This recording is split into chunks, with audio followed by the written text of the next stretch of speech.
Hello guys, welcome back to the class. आज की class में हम लोग सिंथेसिस ऑफ सेंटेंसेस पढ़ेंगे। सिंथेसिस क्या होता है और सिंथेसिस ऑफ सेंटेंसेस हम लोग कैसे करते हैं, इसके रूल कौन कौन से हैं, आज की क्लास में हम लोग इसको जानेंगे। तो गाइस, एक पर्टिकुलर वर्ड सिंथेसिस का मतलब क्या होता है? सिंथेसिस मीन्स संयोजन, अर्थात जोड़ना, संधि करना, अर्थात दो या दो से अधिक वाक्यों को मिला करके एक नया सेंटेंस बनाना सिंथेसिस कहलाता है। इसकी डिफिनीशन क्या है, कैसे हम लोग जानेंगे, ये मैंने सामने आपके लिख दिया है। तो इसके पहले जानना ज़रूरी है कि सिंथेसिस को हम लोग किस तरह से पढ़ेंगे। तो गाइस, सिंथेसिस को हम लोग तीन तरीके से पढ़ने वाले हैं। तो हम लोग जानते भी हैं कि सेंटेंस भी एक्चुअल में तीन प्रकार के होते हैं। कौन कौन से होते हैं? सिंपल सेंटेंस, कॉम्प्लेक्स सेंटेंस और कंपाउंड सेंटेंस। ये तीन प्रकार के सेंटेंसेस होते हैं और जिनका अध्ययन हम लोग यहाँ पर करेंगे और जानेंगे कि कैसे कि सिंथेसिस ऑफ सेंटेंसेस में दो या दो से अधिक सिंपल सेंटेंसेस को मिलाकर कैसे हम लोग एक सिंपल सेंटेंस बनाते हैं और किस प्रकार से हम लोग एक कॉम्प्लेक्स सेंटेंस बनाएंगे और किस प्रकार से हम लोग एक कंपाउंड सेंटेंस बनाएंगे। यहाँ पर मैं आपको बताऊंगा गाइस, सिंपल सेंटेंस क्या होता है, कॉम्प्लेक्स सेंटेंस क्या होता है और इसी प्रकार से कंपाउंड सेंटेंस क्या होता है। किस प्रकार से दो या दो से अधिक सिंपल सेंटेंस को मिला करके एक सिंपल सेंटेंस बनाएंगे और किस प्रकार से दो या दो से अधिक सिंपल सेंटेंस मिला करके एक कॉम्प्लेक्स सेंटेंस बनाएंगे और किस प्रकार से दो या दो से अधिक सिंपल सेंटेंसेस को मिला करके एक कंपाउंड सेंटेंस बनाएंगे। तो जानना ज़रूरी है आपके लिए। तो हम लोग जानते हैं पहले सिंथेसिस क्या होता है। तो इसका इंग्लिश में और हिंदी में डिफिनीशन मैंने आप लोग के सामने स्लाइड में भी लिख दिया है और आपको मैं बाय वॉइस में आपको समझाता हूँ कि in synthesis the combination of two और more than two simple sentences form a new simple sentence, complex sentence और कंपाउंड सेंटेंसेस। मीन्स सिंथेसिस में दो या दो से अधिक सिंपल सेंटेंसेस को मिलाकर एक नया सिंपल सेंटेंस, एक नया कॉम्प्लेक्स सेंटेंस या एक नया कंपाउंड सेंटेंस बनता है। इसी को कहते हैं सिंथेसिस। सिंथेसिस का पर्टिकुलर डिफिनीशन क्या होगा? सिंथेसिस वाक्यों का ऐसा संयोजन जिसमें दो या दो से अधिक सिंपल सेंटेंस को मिला करके एक सिंपल सेंटेंस बनाना या दो या दो से अधिक सिंपल सेंटेंस को मिला करके एक कॉम्प्लेक्स सेंटेंस बनाना या फिर दो या दो से अधिक सिंपल सेंटेंस को मिला करके एक कंपाउंड सेंटेंस बनाना सिंथेसिस कहलाता है, संयोजन कहलाता है। आप समझते हैं सिंथेसिस कितने प्रकार से हम लोग कर सकते हैं? तो सिंथेसिस निम्नलिखित प्रकार से किया जा सकता है, जैसे combination of simple sentences into one simple sentence. क्या हेडिंग क्या है? पहला नंबर आप लोग हेडिंग भी कर सकते हैं। इसको क्या हेडिंग कर सकते हैं? Combination of simple sentences into one simple sentence, अर्थात कई प्रकार के वाक्यों को मिलाकर एक साधारण वाक्य बनाना। ये पर्टिकुलर डिफिनीशन है। हम लोग पढ़ेंगे सबको कि कई प्रकार के वाक्यों को मिला करके एक सिंपल सेंटेंस बनाना। आपका दूसरा हेडिंग होगा combination of simple sentences into one complex sentence. इसी प्रकार से आपका हेडिंग होगा combination of simple sentences into one compound sentence. तो पहला हेडिंग आप लोग क्या समझेंगे? सिंपल सेंटेंसेस को मिला करके एक सिंपल सेंटेंस बनाना। हेडिंग क्या रखेंगे आप लोग? या दूसरा हेडिंग आप लोग क्या रख सकते हैं? Combination of simple sentences into one complex sentence, अर्थात कई प्रकार के वाक्यों को मिलाकर एक मिश्रित वाक्य बनाना। कॉम्प्लेक्स सेंटेंस को हिंदी में क्या बोलते हैं? कॉम्प्लेक्स सेंटेंस को हिंदी में मिश्रित वाक्य बोलते हैं। ठीक है ना गाइस? चलिए, उसी प्रकार से तीसरा हेडिंग आप लोग कर सकते हैं combination of simple sentences into one compound sentence, अर्थात कई प्रकार के वाक्यों को मिला करके एक वाक्य बनाना। तो चलिए हम लोग शुरुआत करते हैं आज। क्या? फॉर्मेशन ऑफ सिंपल सेंटेंसेस, अर्थात सिंपल सेंटेंसेस का फॉर्म कैसे होगा, सिंपल सेंटेंस की रचना कैसे होने वाली है। तो हेडिंग क्या करेंगे आप लोग? To form a simple sentence by combining two और more than two simple sentences. यह आपका हेडिंग हो जाएगा। इस प्रकार से आप लोग फेयर कॉपी में लिखिएगा। जिस तरह से मैंने स्लाइड बना करके लिखा है, आप सेम उसी प्रकार से लिखते जाएंगे और वीडियो को वॉच करते जाएंगे टाइम पर। जितने भी इसमें वीडियो बनाता हूँ फॉर्मेशन सिंथेसिस से संबंधी, आप उसको देखते रहना। I hope you will not get any confusion in it. तो हेडिंग करेंगे हम लोग दो या दो से अधिक सिंपल सेंटेंसेस को मिला करके एक सिंपल सेंटेंस बनाना। चलिए, किस प्रकार से हम लोग बना सकते हैं? इसके भी कई सारे रूप हैं। हम लोग इसमें पार्टिसिपल का यूज़ करके बना सकते हैं, इन्फिनेटिव का यूज़ करके बना सकते हैं, जीरंड का यूज़ करके बना सकते हैं। उसी प्रकार से नॉमिनेटिव, एब्सोल्यूट और कई प्रकार से हम लोग बना सकते हैं। तो उसका सिंपल सेंटेंस बनाने का पहला तरीका हमारा क्या है? पार्टिसिपल का प्रयोग करके, ठीक है ना, बाय यूजिंग पार्टिसिपल। तो पार्टिसिपल क्या होता है?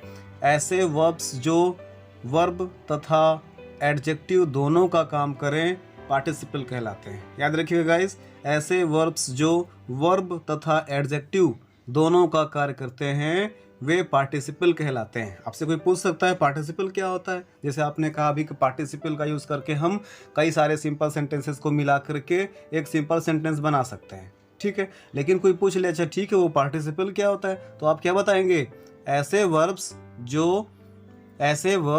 जो वर्ब तथा एडजेक्टिव दोनों का कार्य करें पार्टिसिपल कहलाते हैं। चलिए आगे बढ़ते हैं गाइस। पार्टिसिपल से सिंपल सेंटेंस तब बनाया जाता है जब विभिन्न सिंपल वाक्यों का सब्जेक्ट एक ही होता है लेकिन फाइनाइट वर्ब अलग अलग होती है। समझिएगा गाइस कैसे हम लोग पार्टिसिपल का यूज़ करते हैं। तो पार्टिसिपल से सिंपल सेंटेंस तब बनाया जाता है जब विभिन्न सिंपल सेंटेंसेस का सब्जेक्ट एक ही हो। क्या? जितने सारे सेंटेंस लिखे हों लेकिन उन सभी का सब्जेक्ट समान होना चाहिए और उनकी वर्ब, उनके एक्शन, उनके कार्य अलग अलग हों, तभी हम लोग उसको पार्टिसिपल यूज़ करके बनाते हैं। इसका दूसरा कंडीशन क्या है? दूसरी शर्त क्या है? यदि अलग अलग वाक्यों में अलग अलग सब्जेक्ट आए तो यह नियम लागू नहीं होता है। क्या याद रहेगा आपको? यदि अलग अलग वाक्यों में अलग अलग सब्जेक्ट हो तब हम लोग पार्टिसिपल का रूल फॉलो नहीं करते हैं। और थर्ड सी नंबर क्या है नियम, शर्त क्या है? जो काम पहले हुआ है उसको दिखाने वाले फाइनाइट वर्ब को पार्टिसिपल में बदला जाता है। अब एक शर्त और बन सकती है ना, जैसे दो सेंटेंस एग्जांपल ले लीजिए, दो सेंटेंस लिखे हैं और दो सेंटेंस हैं तो डेफिनेटली दो सेंटेंस है, दो वर्ब होगी ज़रूर, निश्चित है। बिना वर्ब के सेंटेंस बनता नहीं है। Verb is a soul of a sentence, इसलिए कहते हैं ना बिना वर्ब के सेंटेंस नहीं बनता है। और जो दो सेंटेंस को आपस में जोड़ेंगे तो उसको दो वर्ब तो एक साथ होगी नहीं, अगर दो वर्ब होगी तो सिंपल सेंटेंस होगा ही नहीं। तो हमें कहीं न कहीं जो एक ऐसी वर्ब है जिसको हमको पार्टिसिपल में चेंज करना है। तो कौन सी वर्ब को पार्टिसिपल में चेंज करना है? सी नंबर में कौन सी वर्ब को करना है? लिखा हुआ है जो काम पहले हुआ हो उसको दिखाने वाले फाइनाइट वर्ब को पार्टिसिपल में बदल देते हैं तथा जो काम अंत में हो उसे फाइनाइट में रहने देते हैं। अर्थात जो मेन वर्ब, जो काम बाद में हुआ होता है उसको हम लोग वर्ब बने रहने देते हैं, लेकिन जो कार्य पहले शुरू हुआ हो या संपन्न हुआ हो उसको हम लोग पार्टिसिपल में चेंज कर देते हैं। याद रहेगा ना गाइस? चलिए अब समझते हैं पार्टिसिपल कितने प्रकार का होता है। हमने जान लिया पार्टिसिपल क्या होता है ना, अब हम लोग जानेंगे पार्टिसिपल कितने प्रकार का होता है। There are three types of participle guys. क्या याद रखिएगा? There are three kinds of participle. There are three types of participle. Participle तीन प्रकार के होते हैं। अब समझते हैं। जैसे पहला है आपका प्रेजेंट पार्टिसिपल। पहला क्या है? Present participle. मैं बताऊंगा आपको, तीनों बताऊंगा, लिख सकते हैं आप लोग। प्रेजेंट पार्टिसिपल, पास्ट पार्टिसिपल और परफेक्ट पार्टिसिपल। जब मैं फ्लुएंटली बोलता हूँ ना प्रेजेंट पार्टिसिपल, पास्ट पार्टिसिपल और, तो बच्चे क्या बोलते हैं? Future participle. क्योंकि क्या है? प्रेजेंट पार्टिसिपल हो गया, पास्ट पार्टिसिपल हो गया और बचा क्या है? Future participle. No, that is wrong. क्या? प्रेजेंट पार्टिसिपल, पास्ट पार्टिसिपल और yes exactly perfect participle. Perfect participle तो हम लोग पहले नंबर में जानते हैं क्या? Present participle. हेडिंग कर सकते हैं प्रेजेंट पार्टिसिपल। प्रेजेंट पार्टिसिपल क्या होता है? यह वर्ब के अंत में आईएनजी लगाने से बनता है। तो प्रेजेंट पार्टिसिपल कैसे बनता है? कैसे बनता है? Yes, very good. Present participle verb के अंत में आईएनजी लगाने से बनता है। हिंदी में इसका अर्थ हुए या करके आता है। अर्थात जब दो सेंटेंस को आपस में जोड़ते हैं तो जो काम पहले संपन्न होता है उसको हम लोग पार्टिसिपल में चेंज करेंगे और प्रेजेंट पार्टिसिपल बनाने के लिए वर्ब में आईएनजी लगा देते हैं। और जब जोड़ने पर उसका अर्थ क्या निकलना चाहिए? उसका अर्थ निकलना चाहिए हुए या करके, यह अर्थ निकलना चाहिए। और इसमें दो काम साथ साथ चलते हैं और ज़्यादातर दूसरा काम पहले काम का फल होता है। क्या? दूसरा काम पहले काम का फल होता है। अर्थात दो कार्य एक साथ हो रहे हैं, पहला कार्य हो रहा है और दूसरा कार्य हो रहा है। तो जो पहला कार्य हो रहा है उसको ताकत देने के लिए ही दूसरा कार्य शुरू होता है। ठीक है ना? बताएंगे, एग्जाम्पल के थ्रू आपको बताऊंगा मैं।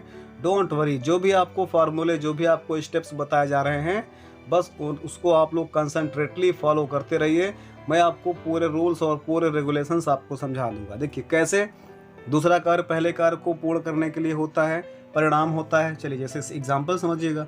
अब इसमें गाइस एग्जांपल जैसे आप लोग नरेशन पढ़ते थे तो उसमें लिखते थे ना, डायरेक्ट नरेशन को, क्वेश्चन को डायरेक्ट नरेशन लिखते थे और आंसर को इनडायरेक्ट नरेशन लिखते थे। लेकिन यहाँ पर आपको क्वेश्चन को क्या लिखना है, सेपरेट। सेपरेट मीन्स अलग अलग। अभी क्या है, अलग अलग सेंटेंस है, एक सेंटेंस ये है और एक सेंटेंस ये है, तो हम लोग उसको क्या लिखते हैं, सेपरेट लिखते हैं। लेकिन जब हम लोग उसको सिंथेसिस करेंगे तो सिंथेसिस करने के लिए हम लोग उसको क्या लिख देते हैं, कंबाइंड लिख देते हैं। जोड़ना, अर्थात जब दो या दूसरी सेंटेंस को जोड़ देते हैं तो कंबाइंड कहला सकता है, कंबाइंड भी कह सकते हैं या सिंथेसिस कह सकते हैं ना, तो कंबाइंड लिखा जाता है। चलो सेपरेट में क्या लिखा हुआ है ध्यान दीजिएगा एग्जाम्पल के रूप में, she was tired of walking, she was tired of walking और she lay down to take rest. अब देखो गाइज यहाँ पर दो सेंटेंस लिखे गए हैं, एक she was tired of walking लिखा हुआ है और दूसरा she lay down to take rest लिखा हुआ है। अब हमें करना क्या है, सिंथेसिस करना है। कैसे करना है, पार्टिसिपल का यूज़ करना है, सिंपल सेंटेंस बनाना है। और पार्टिसिपल में किसका यूज़ करना है, यस एग्जैक्टली प्रेजेंट पार्टिसिपल का यूज़ करना है। ये आपने भी हेडिंग लिखा है, कौन सा हेडिंग है आपका, प्रेजेंट पार्टिसिपल यूज़ करना है। कौन सा, ये प्रेजेंट पार्टिसिपल को यूज़ करके आपको बनाना है। चलिए तो ट्राई करते हैं, एग्जाम्पल से आप लोग समझते हैं, एग्जाम्पल समझिएगा ध्यान से। चलिए लिखा हुआ है she was tired of walking और she lay down to take rest. अब देखो गाइस हमने क्या बोला, दो काम होता है और जो दूसरा काम है वो पहले काम का परिणाम होता है। जैसे वॉकिंग, वो चल रही थी, और ले डाउन, वो थक करके लेट गई। चलना पहला काम हुआ, दूसरा काम क्या हुआ, रेस्ट करना, आराम करना। ठीक है ना गाइस, आराम करना। आराम करना, क्यों आराम करना पड़ा, क्योंकि वो चल करके थक गई थी, टायर्ड ऑफ वॉकिंग। क्लियर है ना, इससे स्पष्ट हो रहा है कि दूसरा कार्य पहले काम का ही परिणाम होता है। अब हम लोग करेंगे क्या, जो पहला काम होता है उसी को हम लोग प्रेजेंट पार्टिसिपल में बना देंगे। और प्रेजेंट पार्टिसिपल में करना क्या है, आपको क्या बताया गया था, वर्ब में आपको यस आईएनजी लगा देना होगा। चलिए समझते हैं, बीइंग टायर्ड ऑफ वॉकिंग। देखो गाइस बीइंग लगा दिया हमने। अब देखो यहाँ पर वर्ब एक्चुअल में तो वाज ही है, वर्ब हमारी, वाज हमारी वर्ब है ना। वाज क्या है, वर्ब है हमारी, और वाज में तो आप आईएनजी लगाओ तो वाजिंग तो होता नहीं है, तो बी बीइंग और बीन ना, बी बीन और बी बीइंग और बी बीन और बीइंग होता है। तो हम लोग बी में I mean is am are was verb को हम लोग क्या बोलते हैं, वर्ब बी बोलते हैं। आप लोग समझ रहे होंगे अच्छे से ना, वर्ब बी वर्ब है और वर्ब टू इस प्रकार से होता है ना, linking verb, auxiliary verb, primary auxiliary verb में। हाँ ठीक, वेरी गुड।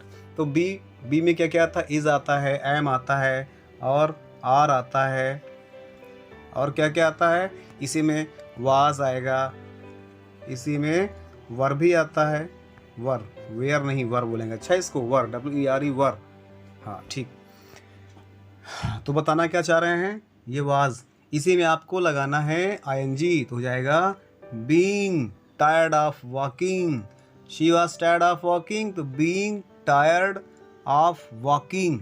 अब देखो एक और शर्त मैंने क्या बताई थी, हम लोग पार्टिसिपल में कब बनाएंगे, जब सब्जेक्ट एक हो और कार्य अलग अलग हो ना। अब हो जाएगा बीइंग टायर्ड ऑफ वॉकिंग। कैसे हो गया, बीइंग लगा दिया हमने क्योंकि हमारा ये वर्ब हो गया और हमको एनजी लगा करके प्रेजेंट पार्टिसिपल बनाना है, तो बीइंग और बीइंग टायर्ड ऑफ वॉकिंग। अब देखो पूरा जो बचा उसको लिख दो, she fell down to take rest, तो पूरा मिलाकर क्या हो गया, being tired of walking she lay down to take rest. उसी प्रकार से नेक्स्ट नंबर देखिएगा, शी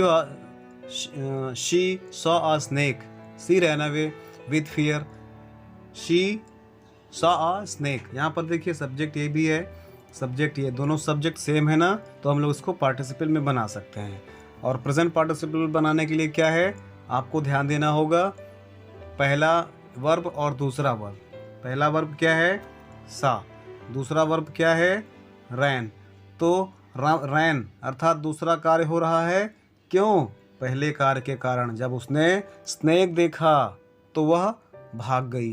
अर्थात दूसरा कार्य किस कार्य के लिए हो रहा है, दूसरा कार्य पहले कार्य का ही परिणाम है। तो पहले कार्य में हमको क्या लगाना है, आईएनजी लगाना है। आईएनजी लगा करके हम इसको प्रेजेंट पार्टिसिपल बना सकते हैं, ठीक है ना। अब देखो आप सा में एनजी लगाओगे नहीं, सा सेकेंड फॉर्म होता है और वर्ब सा में आईएनजी लगाने के लिए पहले सा को फर्स्ट फॉर्म में लाना पड़ेगा। सा का फर्स्ट फॉर्म क्या होता है? सी।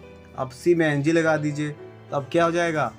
Seeing a snake, seeing a snake. और फिर शी रहना में विद फियर। क्लियर है ना? कितना आसान है। केवल आप लोग केवल वर्ब को चेंज कर दीजिए, आईएनजी लगा दीजिए पहले वाली वर्ब में, और आसानी से आप उसको प्रेजेंट पार्टिसिपल में चेंज कर सकते हैं। उसी प्रकार सी नंबर का एग्जांपल देखिए, जिसे लिखा हुआ है सी रीच्ड होम या ही रीच्ड होम, वह घर पहुंचा। ही टुक ऑफ हिज क्लॉथेस, उसने अपने कपड़े उतारे।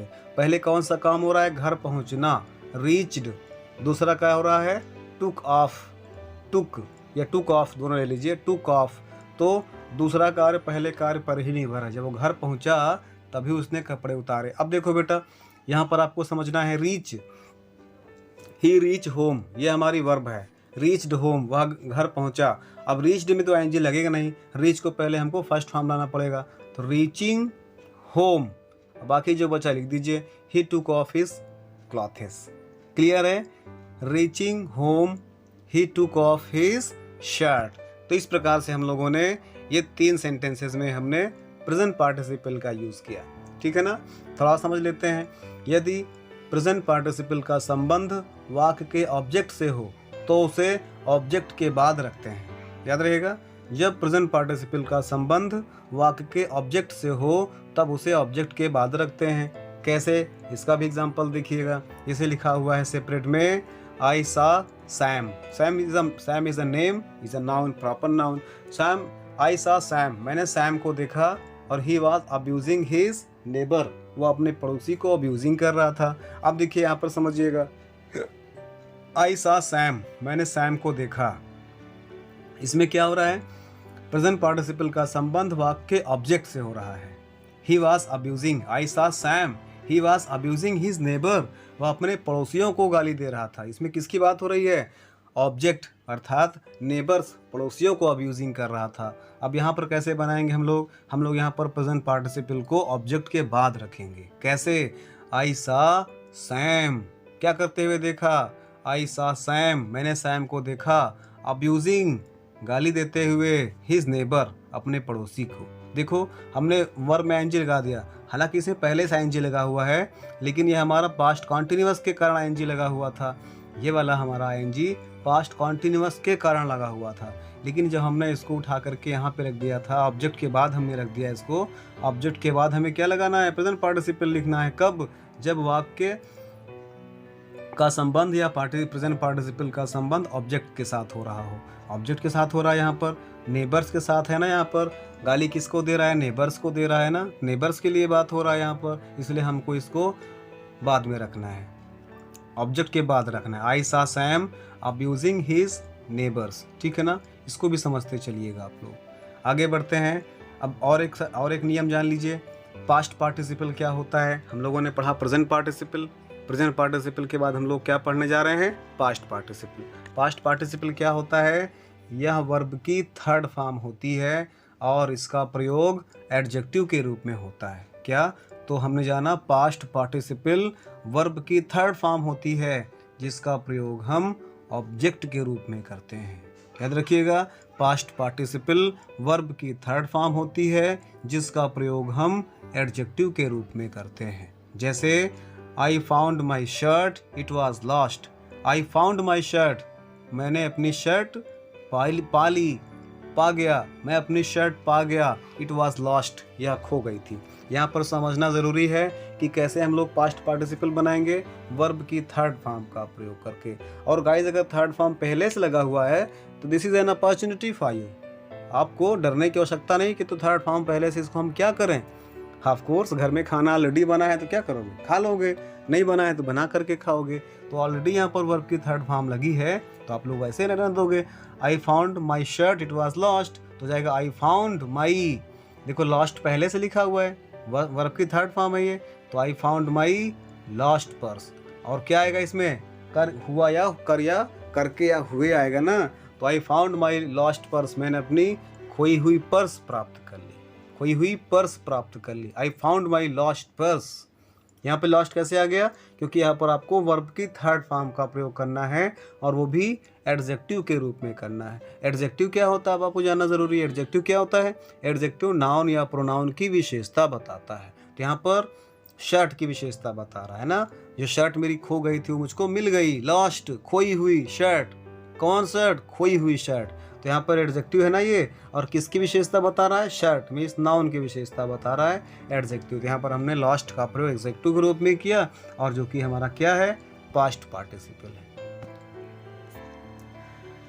अगला बढ़ते हैं। इसी प्रकार से तीसरा नंबर है हमारा परफेक्ट पार्टिसिपल। मैंने बताया था आपको कि पार्टिसिपल 3 प्रकार के होते हैं, प्रेजेंट पार्टिसिपल, पास्ट पार्टिसिपल और परफेक्ट पार्टिसिपल। अब हम लोग बात कर लेते हैं परफेक्ट पार्टिसिपल की। परफेक्ट पार्टिसिपल क्या होता है गाइस? परफेक्ट पार्टिसिपल में हैविंग के साथ वर्ब की थर्ड फॉर्म का प्रयोग होता है। याद रखिएगा, इसमें हैविंग प्लस वर्ब की थर्ड फॉर्म का प्रयोग करते हैं। जो वर्ब काम का समाप्त होना दिखाती है उसकी परफेक्ट पार्टिसिपल बनाते हैं। क्या?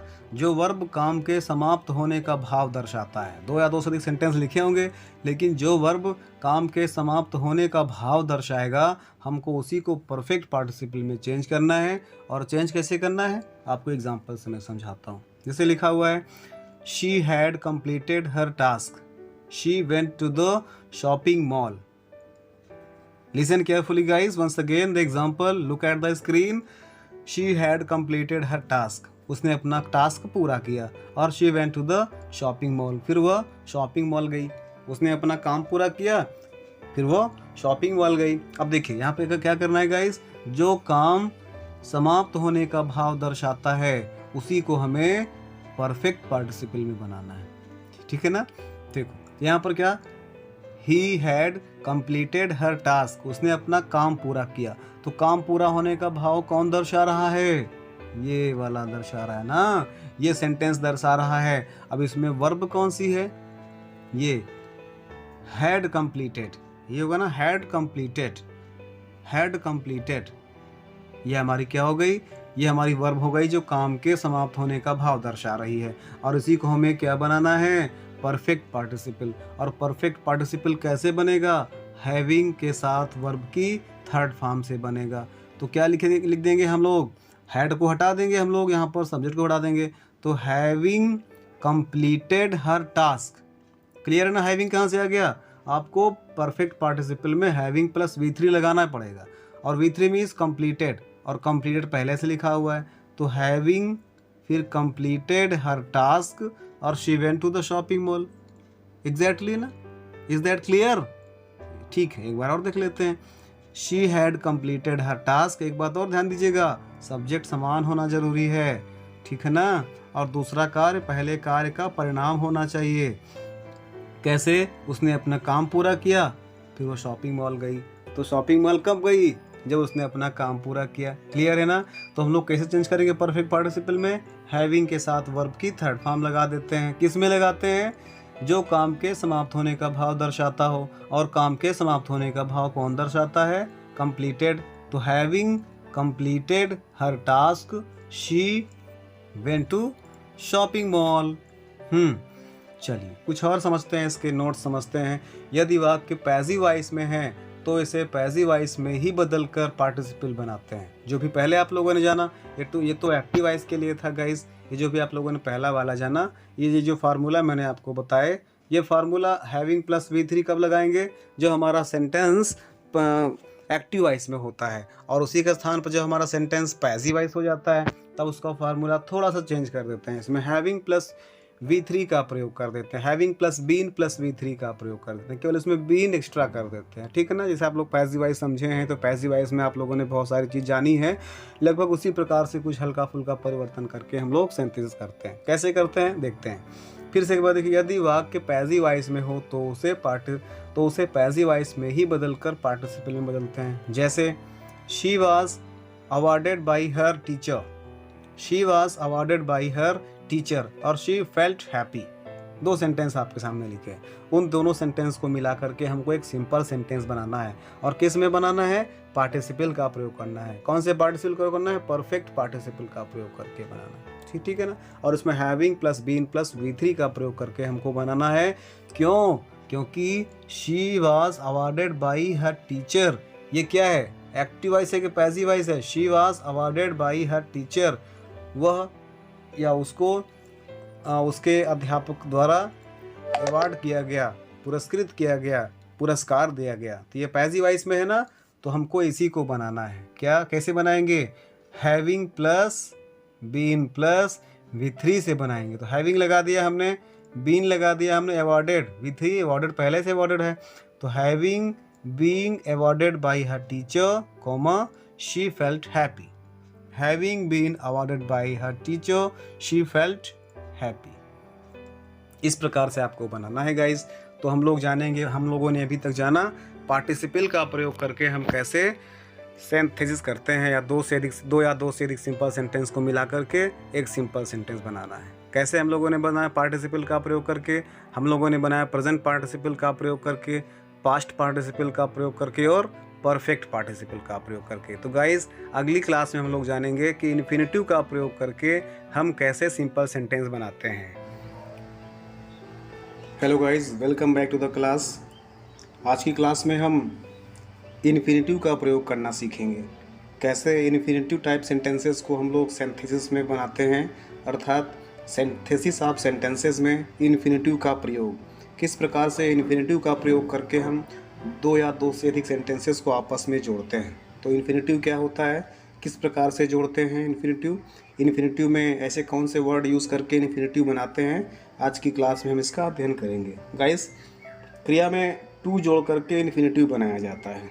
याद रखिएगा, वर्ब में हम लोग जब टू का प्रयोग करते हैं, ये वर्ब में टू जोड़कर इन्फिनिटिव बनाते हैं। उद्देश्य या फल दिखाने वाले फाइनाइट वर्ब को इन्फिनिटिव में बदला जाता है। उद्देश्य या फल का मतलब क्या हुआ,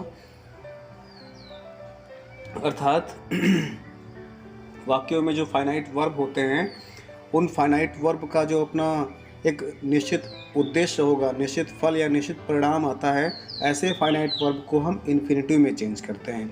और जब भी इन्फिनिटिव में चेंज करते हैं तो वर्ब से पहले हम किसका प्रयोग करते हैं, टू का प्रयोग करके बनाते हैं। तो गाइस थोड़ा सा इसके बारे में जान लेते हैं। क्रिया में टू का प्रयोग इन्फिनिटिव बनाने में हेल्प करता है, और इसका हिंदी में अर्थ निकालने पर ना नी ने इसका अर्थ निकलता है। क्या अर्थ निकलता है? ना, नी या ने, इस प्रकार से इसका हिंदी में अर्थ निकलता है। इन्फिनिटिव के प्रयोग के द्वारा वाक्यों को जोड़ते समय एक वाक्य के फाइनाइट वर्ब को उसी रूप में रहने देते हैं और दूसरे या अन्य वाक्यों के फाइनाइट वर्ब को इन्फिनिटिव में बदल देते हैं। इस बात को आपको अवश्य ही याद रखना होगा। हम लोग आगे समझते हैं, जैसे एग्जाम्पल के माध्यम से समझेंगे। और एग्जाम्पल जानने से पहले आपको जानना ये आवश्यक है, मैं आपको बताऊंगा, थोड़ा सा समझिएगा इस चीज़ को। समझते हैं हम लोग कि फाइनाइट वर्ब कितने प्रकार के होते हैं। तो गाइस, फाइनाइट वर्ब दो प्रकार के होते हैं। एक होता है इन्फिनिटिव, दो प्रकार का होता है। एक होता है सिंपल इन्फिनिटिव और दूसरा होता है जीरेंडियल इन्फिनिटिव। जीरेंडियल इन्फिनिटिव। तो गाइस, इन्फिनिटिव दो प्रकार का होता है, सिंपल इन्फिनिटिव और दूसरा है हमारा जीरेंडियल इन्फिनिटिव। सिंपल इन्फिनिटिव के अंतर्गत हम लोग पढ़ते हैं, अगर हम बात करें सिंपल इन्फिनिटिव की, तो सिंपल इन्फिनिटिव के अंतर्गत हम लोग पढ़ते हैं सब्जेक्ट टू अ वर्ब। जैसे पहला है सब्जेक्ट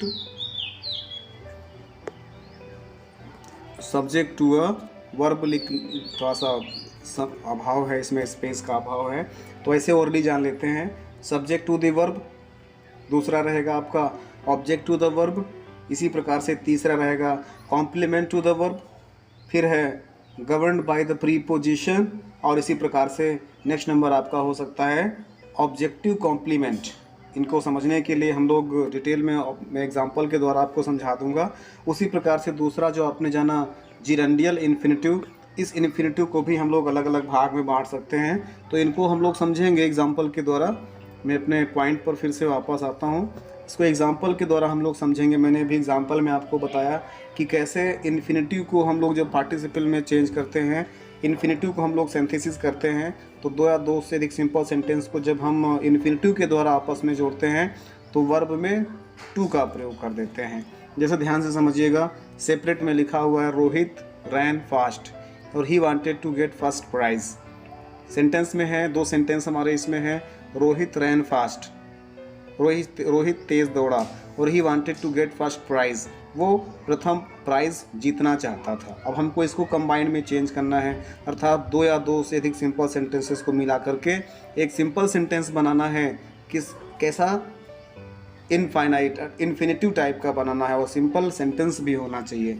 तो कैसे बनाएंगे जानते हैं हम लोग। एक सेंटेंस हमारा हो गया रोहित रैन फास्ट, ये वर्ब हो गई रैन। दूसरा हमारा है ही वांटेड हमारा हो गया। अब चलिए इसी में से आपको चेंज करना है, समझते हैं तो हो जाएगा। इसे पहले हिंदी में अर्थ निकाल लें, हम चाहें तो बहुत आसान बनाने के लिए इसका हिंदी में अर्थ निकाल कर तब जोड़ करके बना सकते हैं। रोहित रैन फास्ट, रोहित तेज दौड़ा और he wanted to get first prize, वो फर्स्ट प्राइज पाना चाहता था। तो हम लोग बना सकते हैं के लिए, इसमें होता है प्रथम पुरस्कार पाने के लिए रोहित तेज दौड़ा, रोहित रैन फास्ट, क्या करने के लिए? फर्स्ट प्राइज जीतने के लिए, to get the first prize. अब देखो गाइस, यहाँ पर गेट फर्स्ट प्राइज, यहाँ पर हमने टू लगा करके दोनों सेंटेंसेस को आपस में जोड़ दिया है। पहला सेंटेंस क्या हो गया? Rohit ran fast. दूसरा सेंटेंस क्या हो गया? Wanted to get first prize. तो इन दोनों सेंटेंस को हम लोगों ने टू लगा करके आपस में जोड़ दिया, Rohit ran fast to get first prize. ठीक है ना। उसी प्रकार से दूसरा समझते हैं। जैसे दूसरा लिखा हुआ है Raj went to Delhi,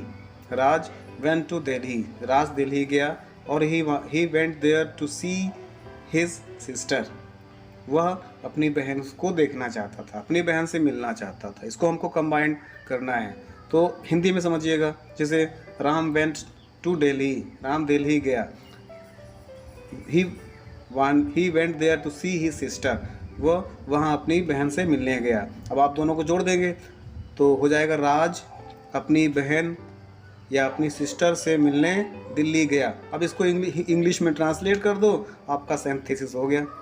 Raj went to Delhi to see his sister, यहाँ पर टू आ गया ना, सी है हमारा, सी से पहले हमने टू का प्रयोग कर दिया। हालांकि इसमें पहले प्रयोग किया गया है कंजंक्शन, लेकिन अब हम लोग जब कंबाइन करेंगे तो हमारा एक्चुअल में ये जो टू है यही हमारा क्या है? यही हमारा इन्फिनिटिव है। ठीक है ना। इसको ध्यान समझिएगा। जैसे और एग्जांपल ले लेते हैं, एक और एग्जांपल लेकर समझते हैं। जैसे लिखा हुआ है, सेपरेट में लिखा हुआ है he wanted to educate his son, वह अपने पुत्र को शिक्षित करना चाहता था। He sent him to America, उसने उसे अमेरिका भेजा। अब दोनों कंबाइन करिए, वह अपने पुत्र को शिक्षित करना चाहता था, उसने उसे अमेरिका भेजा। अब दोनों जोड़ेंगे कैसे आएगा? उसने अपने पुत्र को शिक्षित करने के लिए अमेरिका भेजा। इसी को आप इंग्लिश में ट्रांसलेट कर दीजिए, आपका सिंथेसिस हो जाएगा। He sent his son to America to educate। ये हमारा हो गया। एक्चुअल में ये वाला हमारा पार्ट एक प्रकार से इन्फिनिटिव हो जाएगा। टू एजुकेट क्या है? ये हमारा इन्फिनिटिव है। हमने पढ़ा शुरुआत में, क्योंकि इन्फिनिटिव में हम लोग वर्ब से पहले टू का प्रयोग कर देते हैं और उसमें नानी ने का अर्थ आता है। तो वो अपने पुत्र को शिक्षित करने के लिए शिक्षित करने के लिए, करना नानी ने आ रहा है ना यहाँ पर, इसलिए ये वाला पार्ट हमारा क्या होगा? ये हमारा इन्फिनिटी हो जाएगा। उसी प्रकार से एक और एग्जांपल देखिए, लिखा हुआ है डी नंबर में, आई हैव सम ड्यूटीज़, मेरे पास कुछ कर्तव्य हैं, आई मस्ट परफॉर्म देम, मुझे अवश्य इनको पूरा करना चाहिए। अब दोनों जोड़ेंगे तो मेरे पास कुछ कर्तव्य पूरा करने के लिए हैं, अर्थात पूरा करने के लिए मेरे पास कुछ कर्तव्य हैं। I have some duties to perform, यहाँ पर टू परफॉर्म क्या हो जाएगा? ये हमारा इन्फिनिटिव हो जाएगा। I have some duties to perform. इस प्रकार से हम इसको चेंज करते हैं। ठीक है ना। जैसे अगला एग्जांपल आप लोग देख लीजिए, लिखा हुआ है I went to the station, मैं स्टेशन गया। My objective was to see off my sister, मैं स्टेशन गया। माई ऑब्जेक्टिव, मेरा कार्य, वाज था, टू सी ऑफ, छोड़ना माई सिस्टर, मेरी बहन को। अर्थात मैं स्टेशन गया और मेरा कार्य क्या था, अपनी बहन को स्टेशन तक छोड़ना। तो आप जोड़ सकते हो, मैं स्टेशन गया to see off my sister. To see off क्या, छोड़ने के लिए, टू सी ऑफ, ये हमारा एक फ्रेज है, टू सी ऑफ। तो आई वेंट टू स्टेशन, मैं स्टेशन गया अपनी बहन को छोड़ने के लिए।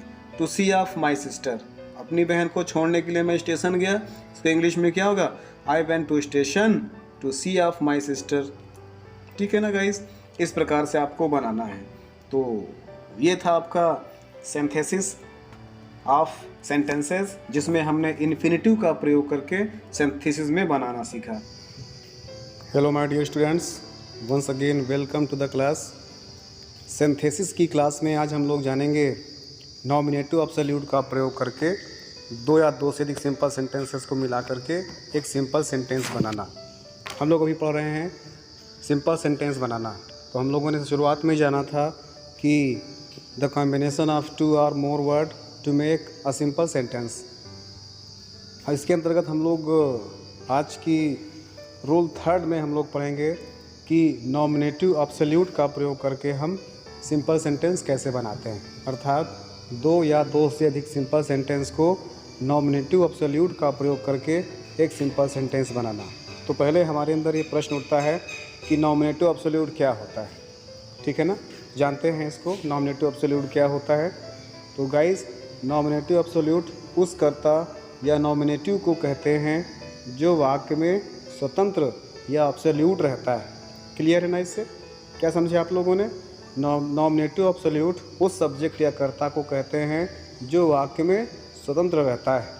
इसका प्रयोग तब होता है जब प्रत्येक वाक्य का सब्जेक्ट एक ही ना होकर अलग अलग होते हैं और दोनों वाक्यों के बीच एक प्रकार का कैजुअल रिलेशन या कारण और उसके परिणाम का संबंध होता है।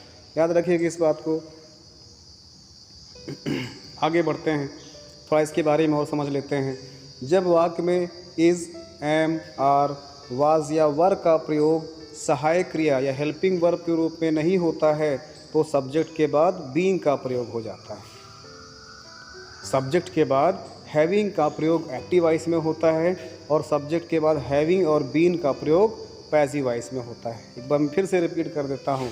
जब वाक्य में इज़, एम, आर, वाज, वर का प्रयोग सहायक क्रिया या हेल्पिंग वर्ब के रूप में नहीं होता है तो सब्जेक्ट के बाद बीइंग का प्रयोग हो जाता है और सब्जेक्ट के बाद हैविंग का प्रयोग तब करते हैं जब सेंटेंस एक्टिव वॉइस में होता है और सब्जेक्ट के बाद हैविंग और बीइंग का प्रयोग तब करते हैं जब सेंटेंस पैसिव वॉइस में होता है और इसमें वर्ब की थर्ड फॉर्म का प्रयोग करते हैं। आप लोग समझते ही हैं इस बात को।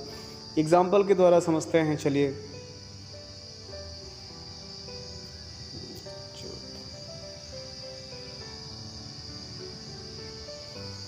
हाँ जी, एग्जाम्पल के द्वारा इसको समझते हैं। जैसे पहला एग्जाम्पल लिखा हुआ है सेपरेट और कंबाइंड। हम लोग जानते हैं जो क्वेश्चन होता है अर्थात टू और मोर सेंटेंसेस जिनको हमें कंबाइन करना होता है उसको हम लोग सेपरेट में लिखते हैं और जब कंबाइंड कर लेते हैं तो उसको हम लोग बोलते हैं कंबाइंड। तो जानते हैं सेपरेट के अंतर्गत 2 सेंटेंस या 3 सेंटेंस जितने भी हो सकते हैं क्वेश्चन में वो लिखे होते हैं। तो गाइस समझते हैं। सेपरेट में लिखा हुआ जैसे the sky is cloudy. The sky is cloudy, आसमान बादल युक्त है। इट मे रेन टुडे, बारिश हो सकती है। अब देखिएगा गाइस, समझिएगा। पहले हिंदी में अर्थ समझते हैं हम लोग। हिंदी में अर्थ समझ करके उसको हिंदी में ही आपस में कंबाइन करके नॉमिनेटिव एब्सोल्यूट का प्रयोग करके बना लेते हैं। जैसे द स्काई इज़ क्लाउडी, आसमान बादल से युक्त है। इट मे रेन टुडे, बारिश हो सकती है। अब हम लोग इसको जब बनाएंगे तो मैंने क्या बोला था, द स्काई इज़ क्लाउडी, आसमान क्लाउडी है। जब इज़ एम आर लिखा होता है तो उसी इज़ एम आर को हम लोग चेंज कर देते हैं। किसमें? इज़ एम आर को हम लोग चेंज कर देते हैं बीइंग में। मैंने बताया भी आपको, इज़ एम आर को हम लोग चेंज कर देते हैं बीइंग में। तो क्या हो जाएगा, the sky being cloudy it may rain, आसमान में बादल होते हुए आज बारिश हो सकती है। या आसमान में बादल होने के कारण कैजुअल रिलेशन बता रहा है ना, कारणात्मक संबंध बता रहा है ना।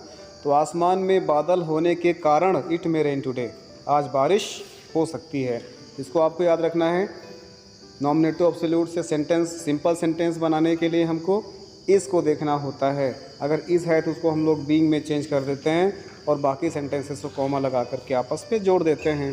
तो क्या हो जाएगा, the sky is cloudy it may rain today, combine करेंगे the sky being cloudy it may rain today. उसी प्रकार से अगला सेंटेंस देखिए, जैसे लिखा हुआ है द सेंटेंस लिखा हुआ है the teacher entered the class the boys became silent.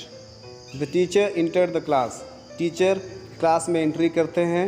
The boys became silent, सारे बच्चे शांत हो जाते हैं। कारणात्मक है ना, यहाँ पर भी कैजुअल रिलेशन बता रहा है ना। तो आप क्या यहाँ पर देखिए, और मैंने आपसे क्या बोला था कि जब सेंटेंस हमारा एक्टिव वॉइस में होगा तो वहाँ पर हैविंग प्लस वर्ब की थर्ड फॉर्म का प्रयोग करते हैं, और पैसिव वॉइस में होगा तो having plus been plus verb की थर्ड फॉर्म का प्रयोग करते हैं। यहाँ पर देखिए the boys, the teacher enter the class, teacher ने कमरे में प्रवेश किया। द बॉयज़ बिकेम साइलेंट, बच्चे शांत हो गए। दोनों सेंटेंस एक्टिव वॉइस में लग रहा है ना, वेरी गुड। तो हम लोग क्या करेंगे यहाँ पर, यस द टीचर, यहाँ पर इस इंटर्ड लिखा है ना, तो इसको हमको चेंज कर देना है, जो हमने बताया था अभी आपको, हैविंग प्लस V3 में चेंज कर देना है। तो V3 पहले से है, केवल आपको हैविंग लगा देना है। The teacher having entered the class, teachers के कमरे में प्रवेश करते ही द बॉयज़ बिकेम साइलेंट, बच्चे शांत हो गए। क्या बना इसमें, the teacher having entered the class, class छूट गया है। The teacher having entered the class, यहाँ पर आप लोग क्लास लिख लेंगे। The teacher having entered the class, the boys became silent. ठीक है ना गाइस, चलिए इसी तरह से आगे समझते हैं। जैसे एक और एग्जाम्पल के द्वारा समझिएगा। ये एग्जाम्पल कहता है, सेपरेट में ही है, द सन रोज, सूर्य उगा अर्थात सूर्य उदित हुआ। The birds began to fly, और चिड़िया उड़ने लगे। अब देखो the birds began to fly, यहाँ पर भी आप देख रहे हैं ये हमारा एक्टिव वॉइस है।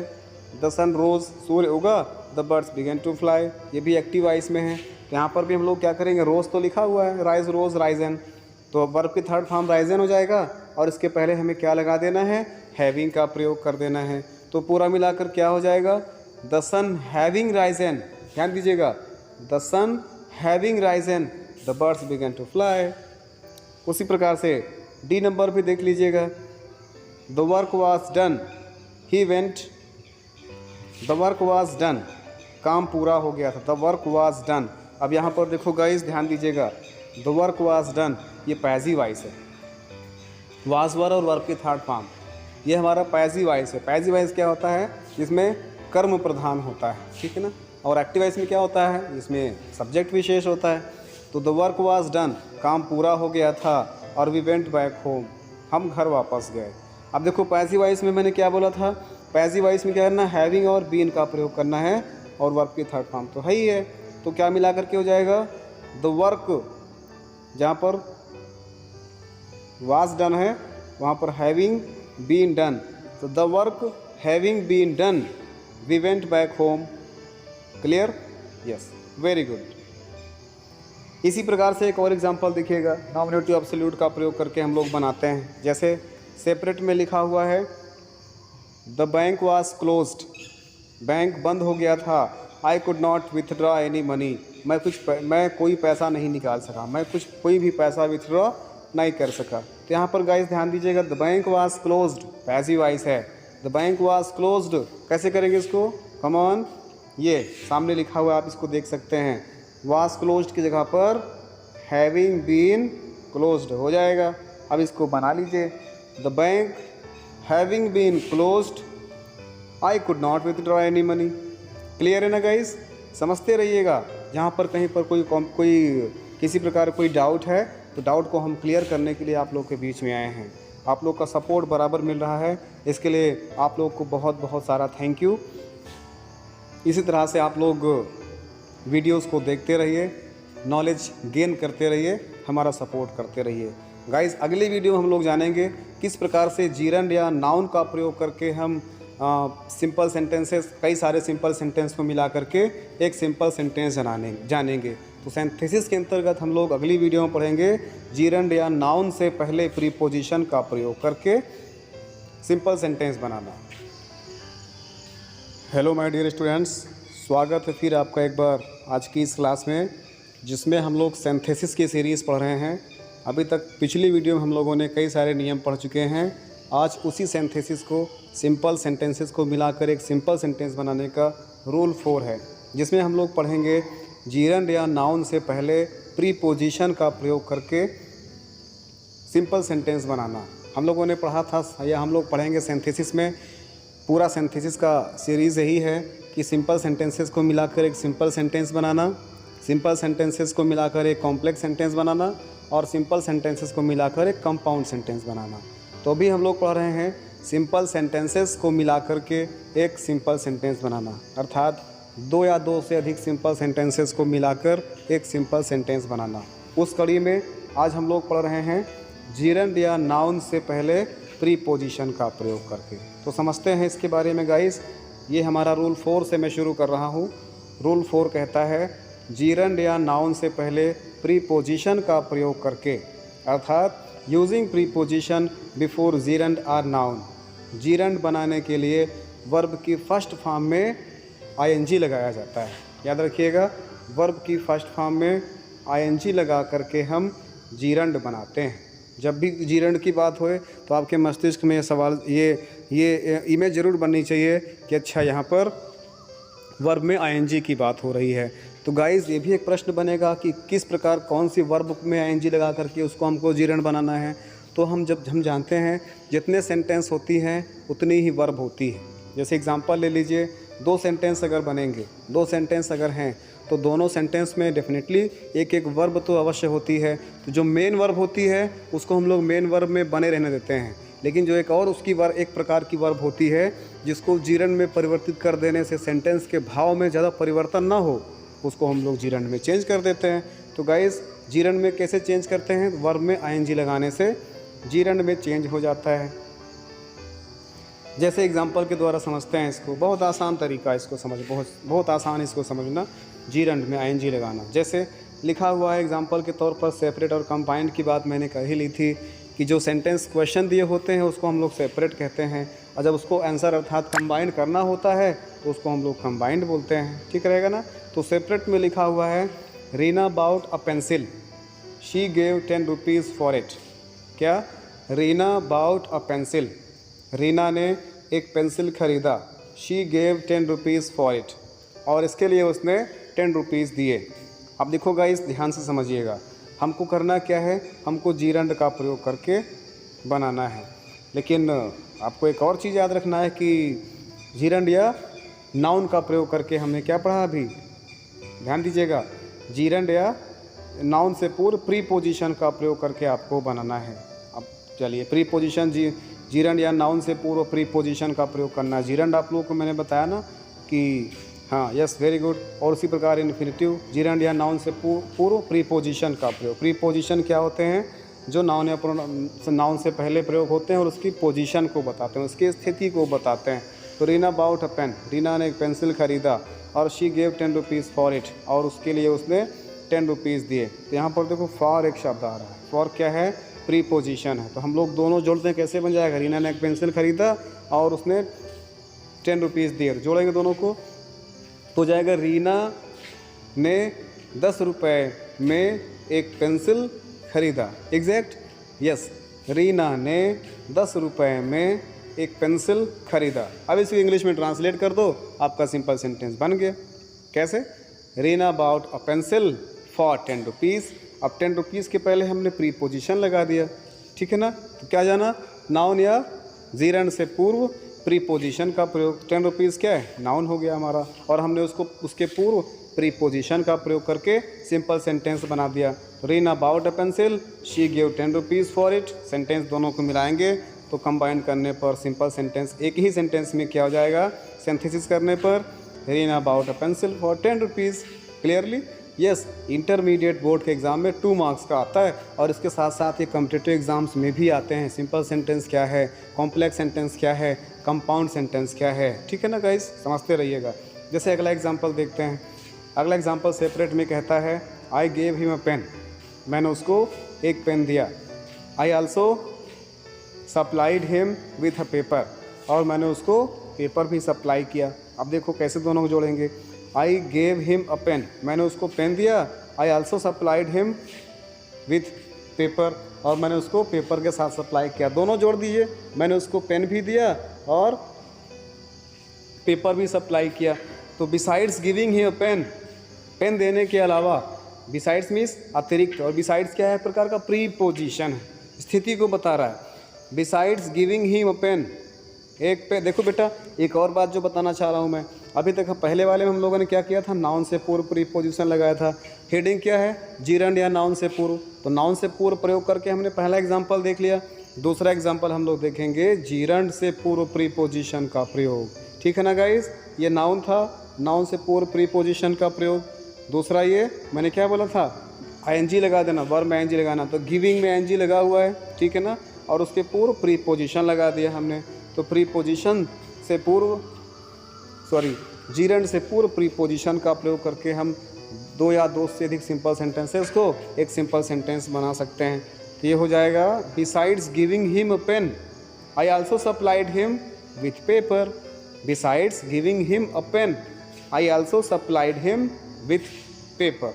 समझते रहिएगा इसको, आगे बढ़ते हैं। जैसे अगला एग्जाम्पल सी नंबर में देखिए। सी नंबर एग्जाम्पल से अधिक समझ में आता है, हमको रूल याद रहे न रहे, हमको एग्जाम्पल से कॉन्सेप्ट डेफिनेटली क्लियर हो जाता है। इसलिए मैं एग्जाम्पल पर अधिक जोर दे रहा हूँ नियम के स्थान पर। नियम तो बनाए जाते हैं किसके माध्यम से, एग्जाम्पल के माध्यम से। जैसे सेपरेट में देखिएगा, I made my best effort, I made my best effort, मैंने अपना सबसे अच्छा प्रयास किया। आई कुड नॉट पास BA, मैं BA नहीं पास कर सका। अब देखोगे गाइस, यहाँ पर नेगेटिविटी आ रहा है, मैंने मेहनत तो बहुत किया लेकिन मैं पास नहीं हो सका। तो एक प्रीपोजिशन होता है इन स्पाइट ऑफ, के बावजूद, के बावजूद, in spite of my best efforts, in spite of my best effort I could not pass BA, अपने सर्वश्रेष्ठ प्रयास करने के बावजूद आई कुड नॉट पास BA, मैं BA नहीं पास कर सका। तो यहाँ पर आपको पहले भाव को समझना है, भाव को समझने के बाद दोनों सेंटेंसेस को आपस में जोड़ करके उसको हिंदी में अर्थ निकालना है और फिर उसी को ट्रांसलेट कर देना इंग्लिश में, आपका सिंपल सेंटेंस बन जाएगा। उसी प्रकार अगला देखिएगा, सेपरेट में लिखा है हिज वाइफ डाइड, उसकी पत्नी की मृत्यु हो गई। और शी हर्ड द न्यूज़, उसने समाचार सुना। और ही फेंटेड, वो बेहोश हो गया। तो हिज वाइफ डाइड, उसकी पत्नी की मृत्यु हो गई थी। ही हर्ड द न्यूज़, उसने समाचार सुना। ही फेंटेड, वो बेहोश हो गया। अब देखो गाइस, यहाँ पर 3 सेंटेंसेस हैं, आपको घबराना नहीं है, आपको कॉन्सेप्ट क्लियर रखना है। कैसे, पहले हिंदी में अर्थ निकालिए। हिज वाइफ डाइड, उसकी पत्नी की मृत्यु हो गई। ही हर्ड द न्यूज़, उसने समाचार सुना। और ही फेंटेड, वो बेहोश हो गया। अब तीनों को जोड़ दीजिए। कैसे, अपनी पत्नी के मृत्यु को समाचार सुनकर वो बेहोश हो गया।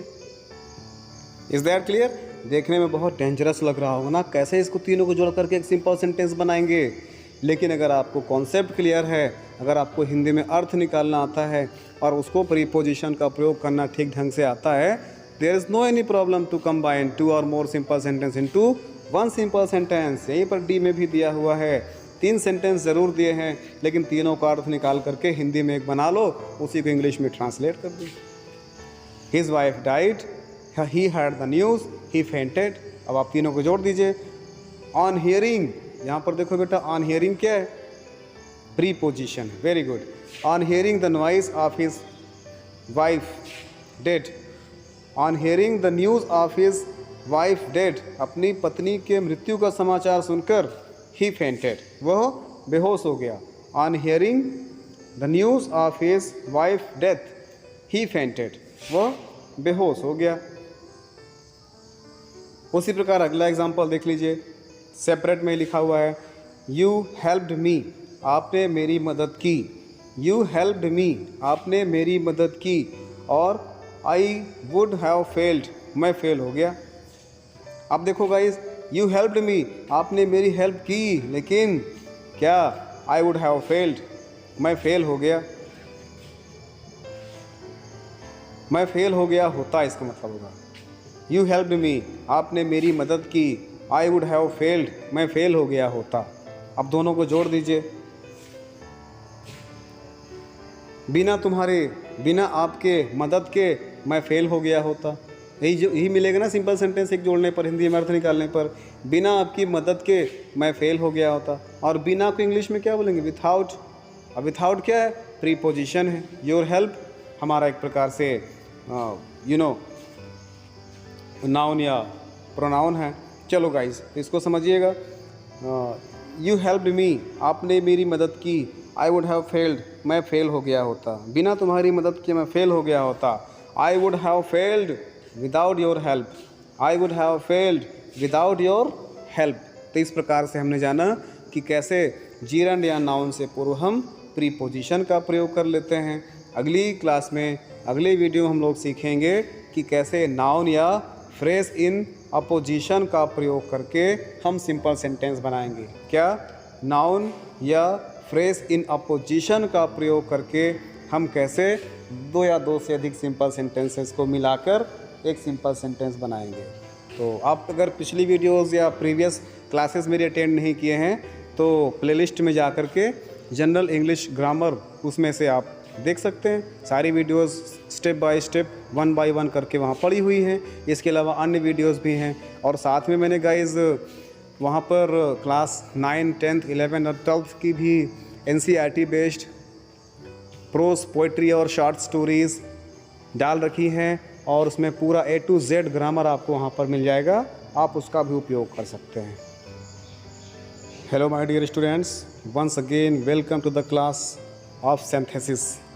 गाइस, सिंथेसिस की सीरीज़ में आज हम लोग पढ़ेंगे नाउन या फ्रेज इन अपोजिशन का प्रयोग करके, बाय यूजिंग नाउन और फ्रेज इन अपोजिशन। अर्थात किस प्रकार से हम दो या दो से अधिक सिंपल सेंटेंस को नाउन या फ्रेज इन अपोजिशन का प्रयोग करके एक सिंपल सेंटेंस बनाएंगे। अभी तक हम लोगों ने प्रीवियस वीडियोस में कई सारे रूल पढ़ चुके हैं। रूल 4 तक हमने उसमें पढ़ लिया है। आज हम लोग पढ़ेंगे रूल 5, नाउन या फ्रेज इन अपोजिशन का प्रयोग करके, बाय यूजिंग नाउन और फ्रेज इन अपोजिशन। अब हमको जानना ज़रूरी है गाइस कि ये फ्रेज इन अपोजिशन क्या होता है। तो जानते हैं, अपोजिशन का अर्थ है साइड बाय साइड। याद रखिएगा गाइस, अपोजिशन का अर्थ है साइड बाय साइड। और इसलिए किसी नाउन या फ्रेज को उस नाउन के बगल में रखा जाता है जिसकी व्याख्या की जाती है। याद रहेगा, किसी नाउन या फ्रेज को उस नाउन के बगल में रखा जाता है जिसकी व्याख्या की जाती है। और जो नाउन या फ्रेज अपोजिशन में होता है उसे 2 कॉमास के बीच में रखा जाता है। क्या? जो नाउन या फ्रेज अपोजिशन में होता है, क्या? जो नाउन या फ्रेज साइड बाय साइड होता है अर्थात अपोजिशन में होता है, उसे कॉमा और इन्वर्टेड कॉमास के बीच में रखते हैं। चलिए जैसे समझ लेते हैं। जैसे एग्जांपल में लिखा हुआ है, Columbus was a famous seller. Columbus एक महान सेलर था, नाविक था। ही वाज एन इटालियन, वो एक इटालियन था। और ही डिस्कवर्ड अमेरिका, उसने अमेरिका को डिस्कवर किया। ये 3 सेंटेंस लिखे हुए हैं आपके सामने। इन तीनों को आपको कंबाइन करना है गाइस। सेपरेट में क्वेश्चन लिखा जाता है और कंबाइन में उसका कॉम्बिनेशन करके या कंबाइन करके लिखा जाता है। तो यहाँ पर हम लोग कंबाइन करते हैं। आप ध्यान दीजिएगा, मैंने क्या बोला था? Phrase in opposition. अच्छा, एक शब्द बनता है, क्वेश्चन बनता है, फ्रेज क्या होता है? फ्रेज क्या होता है? A group of word phrase बनता है, अर्थात शब्दों के समूह से फ्रेज बनता है। आप जानते हैं, जैसे यहाँ पर फ्रेज क्या है आपका? अ फेमस इटालियन सेलर, ये हमारा फ्रेज है। अब हमने क्या बोला इसको? कॉमा, और हमने क्या जाना इसको? कॉमा के बीच में रखते हैं इसको। अर्थात अपोजिशन का मतलब ही होता है साइड बाय साइड, अर्थात दोनों के बीच में हमको अपोजिशन या दोनों के बीच में हमको फ्रेज रखना होता है। तो कोलंबस एक इधर हो गया और डिस्कवर्ड अमेरिका इधर हो गया। बीच में क्या बच रहा है, ध्यान से समझिएगा। कोलंबस इधर हो गया और डिस्कवर्ड अमेरिका इधर हो गया। कोलंबस, डिस्कवर्ड अमेरिका, और जो बचा हुआ है उसको हमको फ्रेजल वर्ब में या फ्रेज में चेंज करना है। तो क्या हो जाएगा, a famous seller, a famous seller, ये हमारा फ्रेज बन जाएगा। तो पूरा इतने आपको मिला देना है। कोलंबस, अब इसको कॉमा इंटू कॉमा के अंदर रखना है ना, ये रख दिया हमने कोलंबस, फिर कॉमा लगा दिया। A famous seller, a famous Italian seller, यहाँ पर भी एक शब्द है, कहाँ का सेलर था वो, इटालियन, इटली का सेलर था, तो इटालियन सेलर, फिर कॉमा लगा दिया हमने और जो बच रहा उसको लिख दिया डिस्कवर्ड अमेरिका। तो पूरा मिलाकर क्या हो गया, Columbus a famous Italian seller discovered America. Columbus जो इटली का फेमस सेलर है, अमेरिका की खोज की थी। ठीक है, उसी प्रकार से बी नंबर देखते हैं। अगला क्वेश्चन देखते हैं। अगला एग्जाम्पल कहता है कालिदास रोड द शकुंतलम। कालिदास ने शकुंतलम लिखा। ही was a great poet and dramatist. वह एक महान पोएट और ड्रामाटिस्ट थे, कवि और नाटककार थे। अब देखो इसको भी कैसे बनाना है, आपको फ्रेजल वर्ब खोजना है। यहाँ पर फ्रेजल वर्ब बन जाएगा अ ग्रेट पोएट एंड ड्रामाटिस्ट।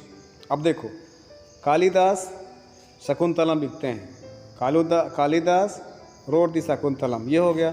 अब आपको फ्रेजल वर्ब ये वाला रखना है, तो हो जाएगा कॉमा और इंटर कॉमा के बीच में इसको रखना है। तो हो जाएगा Kalidas comma a great poet and dramatist, फिर कॉमा रोट दी शकुंतलम। ठीक है ना गाइज। अच्छा यहाँ पर देखिए, आप लोग कुछ लोग कह सकते हैं नहीं sir Kalidas road the Shakuntalam comma और लिख सकते हैं अ ग्रेट पोएट एंड ड्रामाटिस्ट। तो यहाँ पर एक्चुअल में जिस विषय में बात की जाती है उसको हम लोग, या जो सबसे पावरफुल वर्ड होता है उसको हम लोग क्या करते हैं, बीच में रखते हैं। ठीक है ना, उसी को हम लोग फ्रेजल वर्ब बनाते हैं। तो ग्रेट पोएट एंड ड्रामाटिस्ट, यहाँ पर सिर्फ शकुंतलम नहीं लिखा, सिर्फ शकुंतलम लिखने से वो महान नहीं हुए, ऐसी अन्य कई रचनाएं थी जिनको लिख करके वो महान हुए थे। इसलिए ये पावरफुल वर्ड यहाँ पर क्या है, ये वाला ग्रेट पोएट एंड ड्रामाटिस्ट, ये विशेष वर्ड है उनके लिए, कालिदास के लिए, इसलिए हमने इसको फ्रेजल वर्ब में बना दिया है ना। तो पूरा मिलाकर कंबाइन करने पर क्या हो जाएगा, Kalidas a great poet and dramatist wrote the Shakuntalam. ठीक है ना, ये हो गया गाइस। चलिए अच्छा और एग्जांपल समझते हैं। अगला एग्जांपल देखते हैं, जैसे लिखा हुआ है सी नंबर के एग्जांपल देखते हैं। सी नंबर के एग्जांपल में लिखा my sister went to New Delhi. My sister नई दिल्ली गई। New Delhi is the capital of India. New Delhi India की कैपिटल है। अब देखो गाइस, इसको पहले हिंदी में समझिए। मेरी सिस्टर न्यू दिल्ली गई और नई दिल्ली भारत की राजधानी है। यहाँ पर देखिए पावरफुल वर्ड जो आपको फ्रेजल वर्ब में फ्रेज में बनाना है। चलिए, द कैपिटल ऑफ इंडिया, ठीक है ना, द कैपिटल ऑफ इंडिया, ये पावरफुल वर्ड भी है, तो इसको हमको कॉमा और इन्वर्टेड कॉमा के अंदर रखना है, या डबल कॉमा जो रखें कॉमा के अंदर रख सकते हैं, लास्ट में लिखना है। तो चलिए, जैसे हो सकता है my sister went to New Delhi. My sister went to New Delhi. अब न्यू दिल्ली का है क्या है, the capital of India. Comma लगाकर हम लिख दिया क्या, the capital of India. My sister went to Delhi, my sister went to New Delhi, the capital of India. इस प्रकार से सेपरेट कर लिया इसको। डी नंबर देखिए, Milton was a famous English poet, he was blind. अब यहाँ पर देखिए दो सेंटेंस को आपको जोड़ना है। मिल्टन इंग्लिश के एक महान कवि थे और वो अंधे थे। अब दोनों सेंटेंस जोड़ करके सिंपल सेंटेंस बनाना है, तो आप पहले क्या लिखोगे, देखो यहाँ पर क्या है, अ फेमस इंग्लिश पोएट, इसको आप फ्रेज बना लीजिए। अब लास्ट में ये और ये बचता है, तो Milton a famous English poet was blind. Milton comma a famous English poet was blind. ठीक है ना। उसी प्रकार नेक्स्ट देख लीजिए example. Tagore was the author of the Gitanjali. Tagore Gitanjali के लेखक थे। He was a great poet of Bengal. वह बंगाल के एक महान कवि थे। अब इनको जोड़ना है। ये great poet of Bengal, a great poet of Bengal, ये हो गया आपका फ्रेज। अब बच रहा है क्या है, टैगोर और द ऑथर ऑफ गीतांजलि। तो Tagore comma a great poet of Bengal was the author of Gitanjali. या आप इसको बीच में भी कर सकते हो, घबराने की आवश्यकता नहीं, आप इसको लिख सकते हो Tagore the author of Gitanjali was a great poet of Bengal. इसको इसी तरह लिख सकते हो, या जिस तरह से मैंने लिखा आप उसको उस तरह से लिख सकते हो। तो कहने का तात्पर्य गाइस ये हुआ कि आपको जो सेंटेंस लिखा हो सामने सेपरेट में, उसको हिंदी में अर्थ निकालना है। हिंदी में अर्थ निकालने के बाद हिंदी में ही आपको उसको इस प्रकार से जोड़ना है कि एक ही सेंटेंस बने, अर्थात एक ही मेन वर्ब हो उसमें। अब इसके बाद उसी को हमको इंग्लिश में ट्रांसलेट कर देना है, आपका इजली सिंपल सेंटेंस बन जाएगा। अब एग्ज़ाम में इस प्रकार से नहीं आएगा कि आपको उसको जीरंड का प्रयोग करके, इन्फिनेटिव का प्रयोग करके, या फिर पार्टिसिपल का प्रयोग करके बनाना है, या फिर नॉमिनेटिव एब्सोल्यूट का प्रयोग करके बनाना है। आपको उस तरह एग्ज़ाम में नहीं पूछेगा। उसमें एग्ज़ाम में इस तरह से पूछता है कि आपको इसको सिंपल बनाना है, आपको इसको कॉम्प्लेक्स सेंटेंस बनाना है, आपको इसको कंपाउंड सेंटेंस बनाना है। तो इसलिए गाइज़ आपको बहुत परेशान नहीं होना है। आपको किसी भी रूल को इस ढंग से पढ़ना है कि उसके माध्यम से आप सिंपल सेंटेंसेस को मिला करके एक सिंपल सेंटेंस बना सकें। ठीक है ना। चलिए, तो आगे की क्लास हम लोग पढ़ेंगे। अगला हमारा नियम होने वाला है एडवर्ब या एडवर्बियल फ्रेज का प्रयोग करके सिंपल सेंटेंसेस को मिला करके एक सिंपल सेंटेंस बनाना। अर्थात एडवर्ब या एडवर्बियल फ्रेज का प्रयोग करके दो या दो से अधिक सिंपल सेंटेंसेस को मिला करके एक सिंपल सेंटेंस बनाना। Hello my dear students, once again welcome to the class of synthesis. Synthesis की सीरीज में हम लोग पढ़ रहे हैं कि किस प्रकार से दो या दो से अधिक सिंपल सेंटेंसेस को मिला करके एक सिंपल सेंटेंस बनाने हैं। तो आज की क्लास में हम लोग जानेंगे कि किस प्रकार से एडवर्ब या एडवर्बियल फ्रेज का प्रयोग करके दो या दो से अधिक सिंपल सेंटेंसेस को हम एक सिंपल सेंटेंस में बनाएंगे। तो जानना ज़रूरी है गाइस, एडवर्ब जनरली ly का प्रयोग करके बनता है।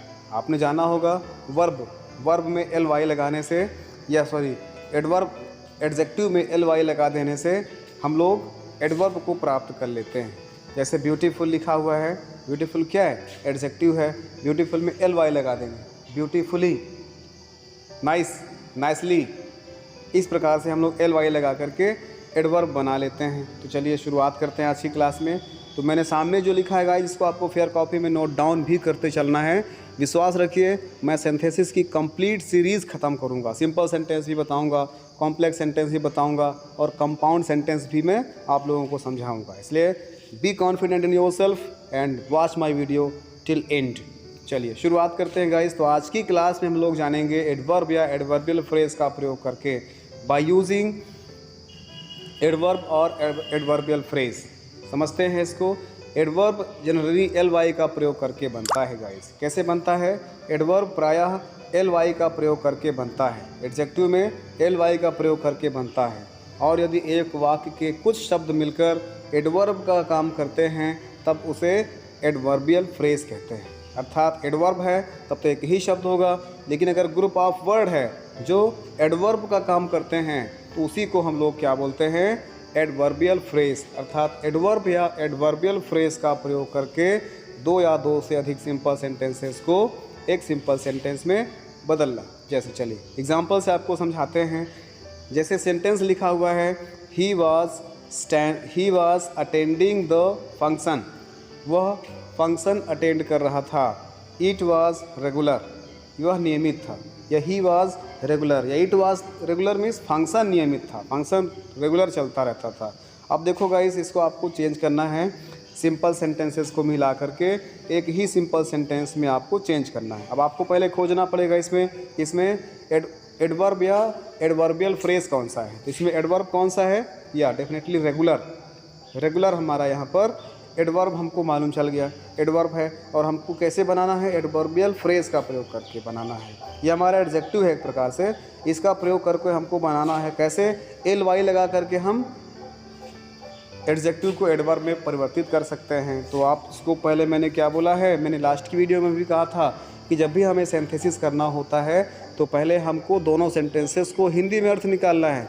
फिर हिंदी में इन दोनों सेंटेंसेस को आपस में कंबाइन करना है और जो भी उसका सिंपल सेंटेंस में अर्थ निकले उसी को हमको इंग्लिश में ट्रांसलेट कर देना होता है। जैसे he was attending the function, वह फंक्शन अटेंड कर रहा था। इट वॉज रेगुलर, यह नियमित था। तो दोनों को जोड़ेंगे तो मिलाकर क्या हो जाएगा, वह रेगुलर फंक्शन अटेंड कर रहा था। He was attending the function, regular की जगह पर रेगुलरली कर दो क्योंकि ly लगा करके हम उसमें एडजेक्टिव बना सकते हैं। तो पूरा मिलाकर क्या हो जाएगा, he was attending the function regularly, ये रेगुलरली लिख दिया हमने। Is that clear? Yes, very good, thanks for support. चलिए आगे बढ़ते हैं। अगला क्वेश्चन देखिएगा, ध्यान से पढ़िए दोस्तों, ध्यान से पढ़िए बच्चों, क्योंकि सिंथेसिस एक ऐसा टॉपिक है जो काफ़ी कॉम्प्लिकेटेड लोग मानते हैं उसको, ठीक है ना। लेकिन अब जब आप वीडियो को अंत तक देखेंगे, मेरी वीडियो की पूरी सीरीज़ आप देख लेंगे तो आपको लगेगा कि सिंपल सेंटेंस, कॉम्प्लेक्स सेंटेंस और कंपाउंड सेंटेंस अर्थात इनको सिंथेसिस बनाना कितना आसान होता है। बैकग्राउंड म्यूजिक ही बज रहा है चलिए देखते हैं। अच्छा, अगला क्वेश्चन है, ही फेल्ड, वो फेल हो गया। इट वॉज अनफॉर्चुनेट, या दुर्भाग्य था। He failed, it was unfortunate. अब देखो अनफॉर्चुनेट हमारा क्या है, अनफॉर्चुनेट को हमको क्या बनाना है, एडजेक्टिव बनाना है। अब इसमें क्या लगा देंगे, ly लगा देंगे तो हो जाएगा अनफॉर्चुनेटली। ही फेल्ड अनफॉर्चुनेटली, वह फेल्ड हो गया अनफॉर्चुनेटली, दुर्भाग्यवश, वह दुर्भाग्यवश फेल हो गया। अब इसको कितना सिंपल हो गया, वो ही फेल्ड अनफॉर्चुनेटली। कैसे हमने जाना, अनफॉर्चुनेट में ly लगा देने से एडजेक्टिव बन जाता है। He failed unfortunately. उसी प्रकार से अगला एग्जाम्पल आप लोग ध्यान से समझिएगा। अगला एग्जाम्पल कहता है, शी डिड हर वर्क, उसने अपना काम किया। She was careful about it, वह इस पर बहुत केयरफुल थी। तो केयरफुल ly लगाएंगे, केयरफुली, तो अपने काम के प्रति बहुत ही केयरफुल थी, या फिर उसने अपना काम बहुत केयरफुली किया। She did her work carefully, very good, she did her work carefully. Yes, आप तो मुझसे पहले जवाब दे जाते हैं, लगता है आपको सिंथेसिस आने लगा है। यस, इसीलिए कहता हूँ ना कि आप मेरी वीडियोस को रेगुलरली देखते रहिए, definitely I will make you strong in English. चलिए आगे बढ़ते हैं। अच्छा, इसी प्रकार से क्वेश्चन नंबर रूल 7 की हम लोग बात कर देते हैं। हम लोगों ने अभी तक पढ़ा रूल 5, तो रूल 6 के लिए हम लोग नई क्लास में पढ़ेंगे। रूल 7 हमारा एडजेक्टिव का प्रयोग करके, किस प्रकार से हम एडजेक्टिव का प्रयोग करके दो या दो से अधिक सिंपल सेंटेंसेस को एक सिंपल सेंटेंस में बनाएंगे, अगली क्लास में हम लोग सीखेंगे। हेलो माय डियर स्टूडेंट्स, स्वागत है फिर आपका एक बार आज की क्लास में, जिसमें हम लोग पढ़ रहे हैं सिंथेसिस। सिंथेसिस क्या होता है, दो या दो से अधिक सिंपल सेंटेंसेस को मिलाना सिंथेसिस कहलाता है। सिंथेसिस 3 प्रकार से होता है गाइस। कैसे, दो या दो से अधिक सिंपल सेंटेंसेस को मिलाकर एक सिंपल सेंटेंस बनाना, या फिर दो या दो से अधिक सिंपल सेंटेंसेस को मिलाकर एक कॉम्प्लेक्स सेंटेंस बनाना, या फिर तीसरा प्रकार है दो या दो से अधिक सिंपल सेंटेंसेस को मिलाकर एक कंपाउंड सेंटेंस बनाना। तो आज हम लोग पढ़ रहे हैं वैसे दो या दो से अधिक सिंपल सेंटेंसेस को मिलाकर एक सिंपल सेंटेंस बनाना, और किस प्रकार से बनाना, एडजेक्टिव का प्रयोग करके बनाना। तो आज की क्लास हम लोग वही सीखेंगे कि किस प्रकार से एडजेक्टिव का प्रयोग करके या by using adjective make one simple sentence with the help of 2 और मोर सिंपल सेंटेंसेस, अर्थात to make one simple sentence using adjective. आज की क्लास में हम लोग सीखेंगे कि कैसे एडजेक्टिव का प्रयोग करके हम दो या दो से अधिक सिंपल सेंटेंसेस को एक सिंपल सेंटेंस में बनाते हैं। तो गाइस, जानना आवश्यक है कि एडजेक्टिव क्या होता है। एडजेक्टिव वे शब्द होते हैं जो नाउन या प्रोनाउन को क्वालिफाई करते हैं, याद रहेगा ना। Adjectives are the word which qualify a noun और अ प्रोनाउन। चलिए तो समझते हैं इसका बहुत ही ईजी तरीके से। इसका एग्जाम्पल समझते हैं। जैसे सेंटेंस लिखा हुआ है, आई बाउट अ डॉग, मैंने एक डॉग खरीदा। इट वॉज ब्लैक, वह ब्लैक था। अब देखो गाइस, करना क्या है आपको, एडजेक्टिव आप लोग समझते हैं ना, रंग बताना, संख्या बताना, किसी चीज़ की विशेषता बताना या उसके अवगुणों को बताना, ये सब किस में आता है, एडजेक्टिव में आता है, ठीक है ना। किसी की क्वांटिटी बताना, किसी की क्वालिटी बताना, किसी की संख्या बताना, वो सभी एडजेक्टिव में आता है। जैसे यहाँ पर रंग भेद कर रहा है ब्लैक, तो ब्लैक हमारा क्या है, ब्लैक हमारा एडजेक्टिव है। तो एडजेक्टिव का प्रयोग करके दो या दो से अधिक सिंपल सेंटेंसेस को मिलाकर एक सिंपल सेंटेंस बनाना। जैसे ध्यान दीजिएगा, इसको हमें करना है I bought a black dog. हमने ब्लैक की हेल्प से इन दोनों सेंटेंसेस को आपस में जोड़ दिया है। कैसे? I bought a dog full stop it was black. अब दोनों सेंटेंस को आपस में जोड़ेंगे with the help of black. Black हमारा यहाँ पर एडजेक्टिव का कार्य कर रहा है। एडजेक्टिव की हेल्प से हमको इन दोनों सेंटेंसेस को आपस में कंबाइन करना है। तो क्या हो जाएगा ये?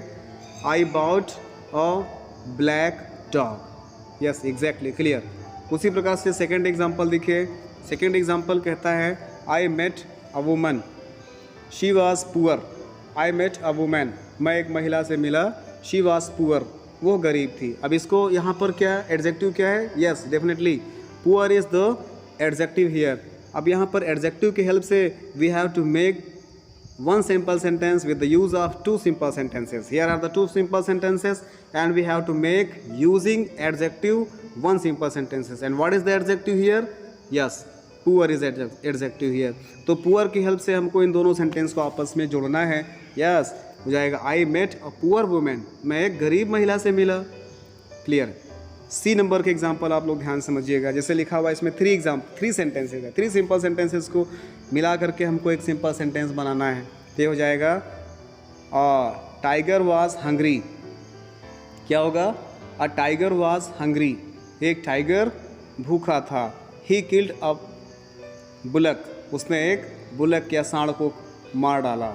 और द बुलक वाज हैफ्टी, और बुलक बहुत हैफ्टी था, अब भारी था। चलिए भाई, इस तीनों सेंटेंस को जोड़ करके आपको एक सिंपल सेंटेंस बनाना है। कैसे बनाएंगे? अब देखो, अब यहाँ पर पहले हमको खोजना है एडजेक्टिव कौन सा है। ये एडजेक्टिव हमारा क्या हो जाएगा? Hungry. Yes, definitely hungry.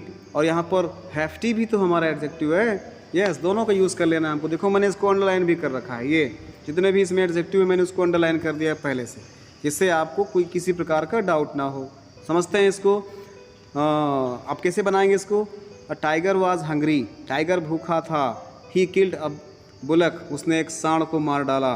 The bullock was hefty, और बुलक बहुत भारी था, हैवी था, स्ट्रॉन्ग था। तो तीनों को मिलाएंगे तो क्या हो जाएगा? A hungry tiger killed a hefty bullock.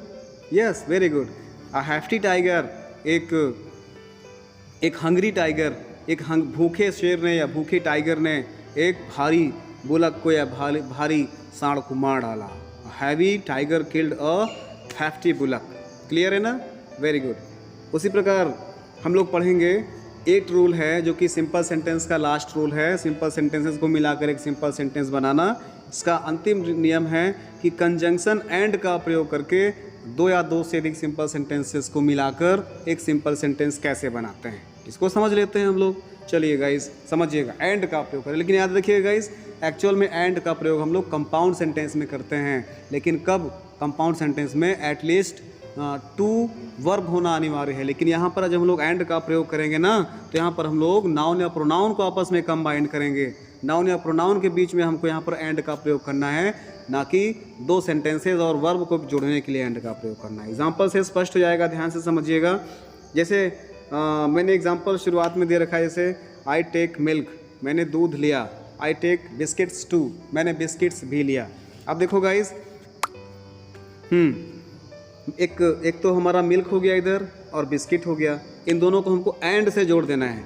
I take milk and biscuits, I take milk and biscuits. ये सिंपल सेंटेंस है। यस, अब डेफिनेटली यहाँ पर एंड का प्रयोग हुआ है, लेकिन एंड का प्रयोग हम लोगों ने यहाँ पर किसके लिए किया है?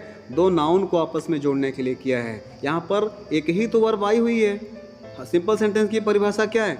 एक ही फाइनाइट वर्ब होना चाहिए। यहाँ पर सिर्फ टेक हमारी फाइनाइट वर्ब है। एंड लगा हुआ है, लेकिन नाउन को आपस में जोड़ रहा है, ना कि 2 सेंटेंसेस को आपस में जोड़ रहा है। उसी प्रकार से अगला एग्जाम्पल देखें, जैसे लिखा हुआ है Rohan went to Agra, Sohan also went with Rohan. अब देखिए गाइस, यहाँ पर रोहन आगरा गया और सोहन भी मोहन के साथ आगरा गया। अब देखो गाइस, कौन कौन आगरा गए? रोहन भी आगरा गया और सोहन भी आगरा गया। तो आप दोनों को एंड लगाकर जोड़ दीजिए। Rohan and Sohan went to Agra. Yes, आसान हो गया ना? उसी प्रकार से सी नंबर देख लीजिए। अगला एग्जाम्पल कहता है मनीष या मनीषा सॉ द ताज, मनीषा ने ताज देखा। और she saw the red fort also, उसने रेड फोर्ट भी देखा। यहाँ पर देखिए दो चीज़ें आ रही हैं ना, कौन कौन सी आ रही हैं? एक ताजमहल भी देखा उसने, क्या देखा? ताजमहल देखा उसने। दूसरा क्या देखा? उसने रेड फोर्ट भी देख लिया। इन दोनों को आपस में जोड़ देंगे तो मनीषा सा the Taj and the red fort. Clear है ना guys? I hope you have understood it well. ठीक है, अगली क्लास में हम लोग पढ़ेंगे फॉर्मेशन ऑफ कॉम्प्लेक्स सेंटेंसेस। तो अभी तक की सीरीज़ में मैंने सिंपल सेंटेंसेस के सारे रूल्स आपको पढ़ा दिए हैं। जितने भी 8 रूल्स थे मैंने 8 रूल्स आपको समझा दिए हैं। अगर आपने इसको नहीं देखा है तो प्लेलिस्ट में जा कर के देख सकते हैं, और इसके डिस्क्रिप्शन बॉक्स में भी मैंने दे दिया है। साथ में आप जो ऊपर आई बटन है वहाँ पर प्रेस करके भी इस डिस्क्रिप्शन बॉक्स में जा सकते हैं या प्लेलिस्ट में जा सकते हैं। तो इस फॉर्मेशन ऑफ कॉम्प्लेक्स सेंटेंस को हम लोग कल स्टडी करेंगे। तो आज तक के लिए thanks for watching the video. जय हिंद।